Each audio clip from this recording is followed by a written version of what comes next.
controles. 12, un minuto. A partir de este momento, las informaciones que son noticia toman el protagonismo. Comienza Informe RCR. Muy buenas tardes, sean bienvenidos a este su informe RCR, su emisión meridiana. Trabajaremos para ustedes en la gerencia general de la estación, Jaime Nestares, en la gerencia de producción, Wilix Arcaya, en la coordinación y producción de este espacio, Génesis Rodríguez y Mario Villarreal en los controles, mi queridísimo Gregorio González y frente al micrófono, Helen Machado. Recuerden que nos pueden seguir a través de nuestras distintas plataformas digitales, en Twitter, @RCR750, en nuestra página web, rcr750.com. la radio que se ve, y síganos también en nuestro canal en YouTube RCR750. 12:02. De inmediato comenzamos con las noticias más destacadas del momento. La migración venezolana es el fenómeno de movilidad humana más grande del planeta en este momento, según lo aseguró este jueves el vocero del Observatorio de Venezuela de la Universidad del Rosario, Ronald Rodríguez. El profesor universitario advirtió que a pesar de la evidencia del cinismo del régimen de Nicolás Maduro, continúa cuando acusa a la oficina del Alto Comisionado de ACNUR de crear una crisis migratoria artificiosa que buscaría justificar una intervención en Venezuela, tal y como lo aseguró Delcy Rodríguez durante su intervención en el examen periódico Universal. Hoy, pues, el cinismo del régimen continúa. Acusar a ACNUR de venir a montar una supuesta agenda oculta en el Estado colombiano. Basta ver en el Estado colombiano lo que ha significado el proceso de acogida de la población migrante proveniente de Venezuela y de los colombianos retornados, porque este no es solamente una dinámica en la cual se ha agredido a la población venezolana, sino que muy seguramente en los archivos y en las investigaciones que se harán posteriormente, una de las manchas que tendrá, entre las muchas que tiene el régimen venezolano, será la persecución a ciudadanos colombianos, lo cual es bastante paradójico porque el señor Nicolás Maduro tiene origen colombiano, su madre era colombiana y era migrante colombiana, y él ha sido una de las personas que más ha atacado a la migración colombiana y venezolana. Y obviamente pues hay que tener en cuenta que el trabajo que vienen haciendo las diferentes agencias internacionales para el manejo de la movilidad humana proveniente de Venezuela ha sido un esfuerzo denodado, ha sido un esfuerzo que primero se pensó que iba a ser una cuestión temporal, una emergencia y que pronto se iba a modificar.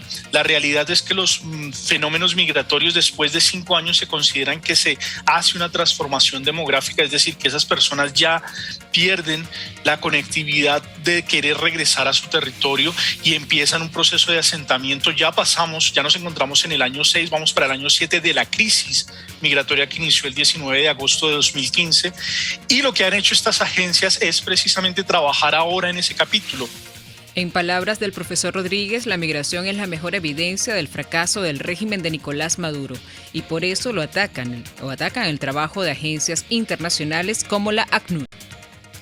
Sabemos que, por ejemplo, ACNUR y OIM vienen trabajando con varios gobiernos locales, vienen apoyando a las autoridades del Estado colombiano, tanto del nivel nacional como del nivel local. Varios de los funcionarios que están dentro de las alcaldías son pagados por estas agencias, es decir, el presupuesto se da para pagarles a ellos y poder gestionar la dinámica migratoria. Y los resultados, sin lugar a duda, hay que destacarlos. En este momento, más de 400,000 niños venezolanos hacen parte del sistema educativo colombiano, pero todavía tenemos un reto por delante. Hay aproximadamente 300,000 niños que no hacen parte del sistema y por eso se requiere duplicar esfuerzos para que estos niños tengan derecho a la educación.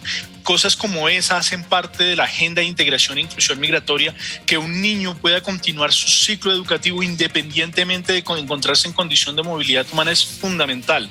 Y obviamente pues el régimen sabe que la migración es la evidencia más grande de su fracaso, de cómo la revolución bolivariana no solamente engañó a un pueblo, sino que está teniendo una repercusión en toda la región.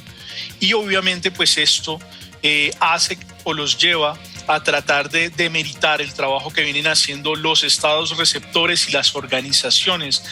Por su parte, la abogada socia de la firma Neles Costekis en Estados Unidos, en Florida, Adriana Costensi, reconoció este jueves un incremento en el flujo de migratorio de venezolanos a Estados Unidos en los últimos tiempos, tal y como lo evidencian las cifras oficiales, y además advirtió que los ciudadanos están corriendo un riesgo mortal cuando deciden cruzar la frontera de manera irregular.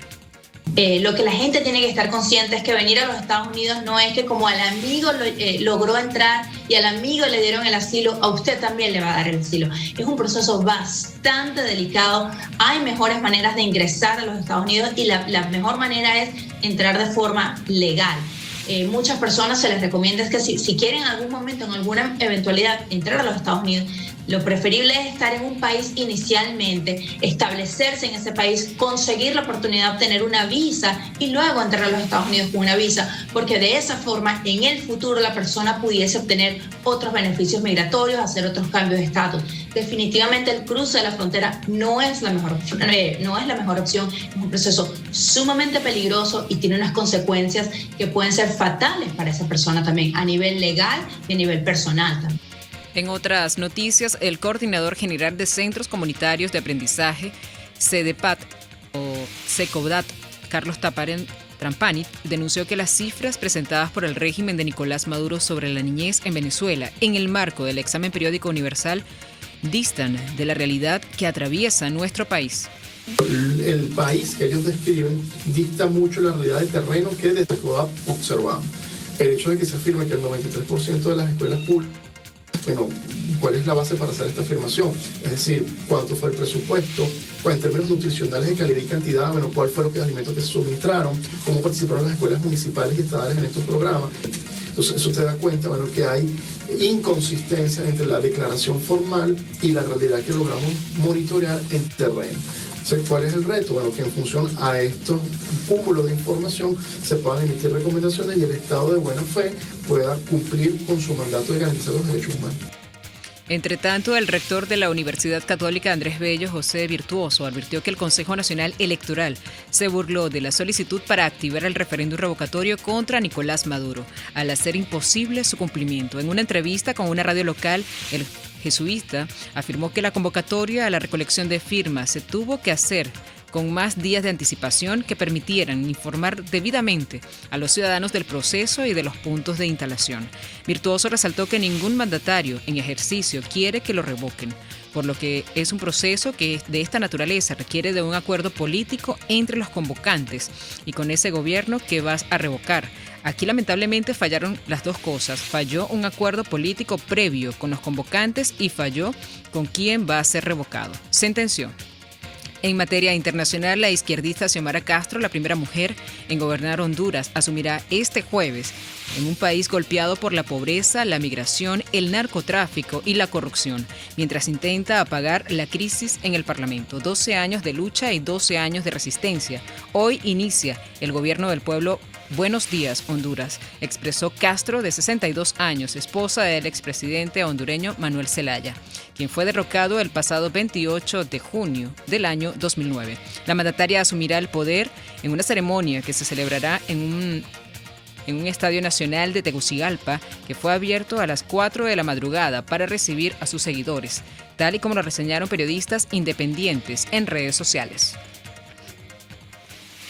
Castro presentará este juramento ante unas 29.000 personas con la vicepresidenta de Estados Unidos, Kamala Harris, y el rey de España, Felipe VI, como invitados estelares. Por su parte, el mandatario saliente de Honduras, Juan Orlando Hernández, se despidió este miércoles de su cargo ejercido durante los últimos 8 años, deseándole lo mejor a las nuevas autoridades del país que asumirán este jueves con Xiomara Castro como gobernante. La mejor de las suertes a las nuevas autoridades, esperando el debate democrático. Si le va bien a las nuevas autoridades, le va bien al pueblo hondureño, expresó Hernández en cadena nacional de radio y televisión en su último mensaje a sus compatriotas, sin citar por su nombre y su investidura a Xiomara Castro. En otras noticias, el Kremlin declaró este jueves que no hay muchos motivos para el optimismo en respuesta de Estados Unidos y la OTAN a sus propuestas sobre la seguridad europea, pero precisó que aún hay perspectivas para un diálogo.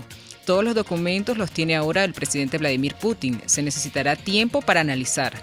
No vamos a dar prisa con las conclusiones, pero no hay muchos motivos para el optimismo, dijo el portavoz del Kremlin, Dmitry Peskov, quien además agregó que aún hay posibilidades para un diálogo, porque eso está en intereses tanto de Rusia como de Estados Unidos.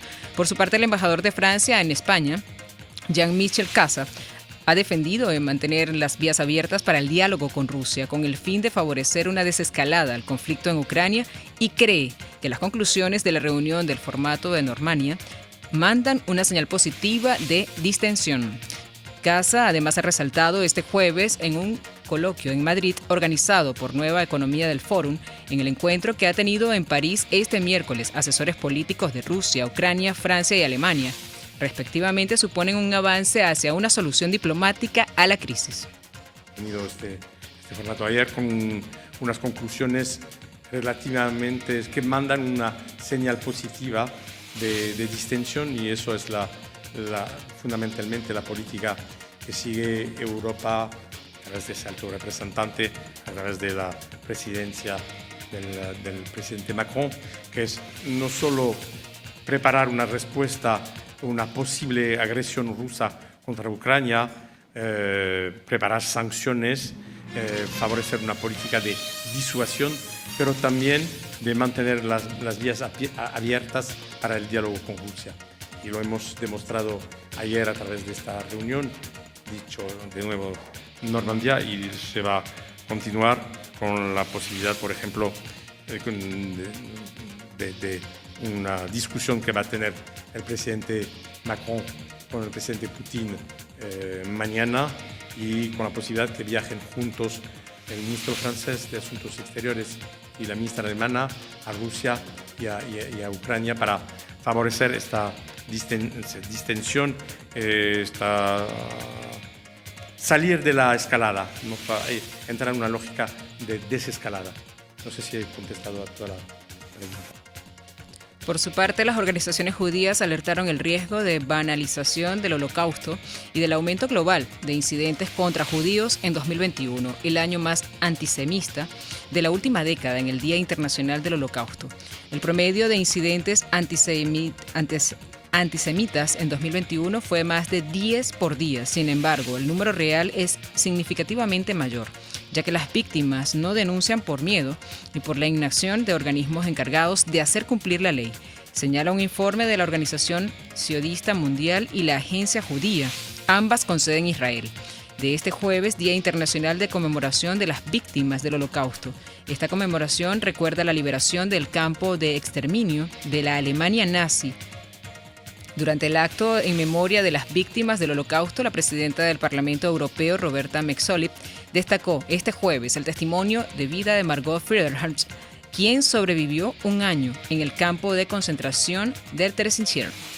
Nuestra Europa, y hoy es un honor para el Parlamento Europeo dar la bienvenida a la superviviente del Holocausto, Margot Friedman. Su compromiso de una vida a la hora de luchar contra la discriminación a través de iniciativas como ese galardón a Margot Friedman, que premia a los jóvenes que luchan contra todo tipo de antisemitismo, racismo y exclusión, y su dedicación a lo largo de una vida a la hora de transmitir ese mensaje de su propia vida es una inspiración para todos nosotros, y se lo agradecemos.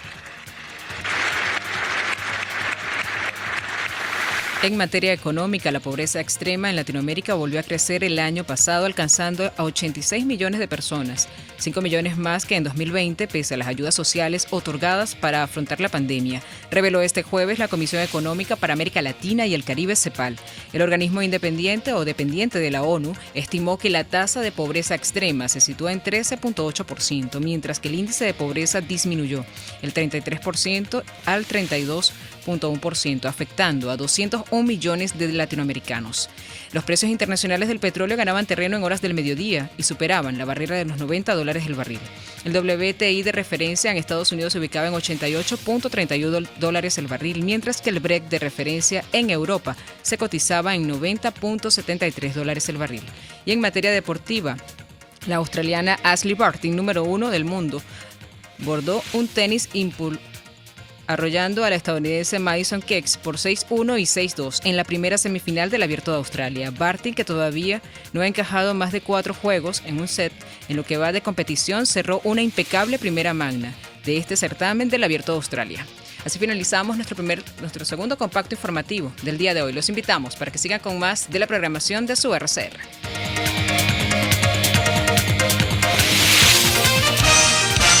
Hasta aquí este compacto noticioso. Manténgase en nuestra sintonía, porque estaremos informándole de la noticia al momento de producirse. RCR 750 AM.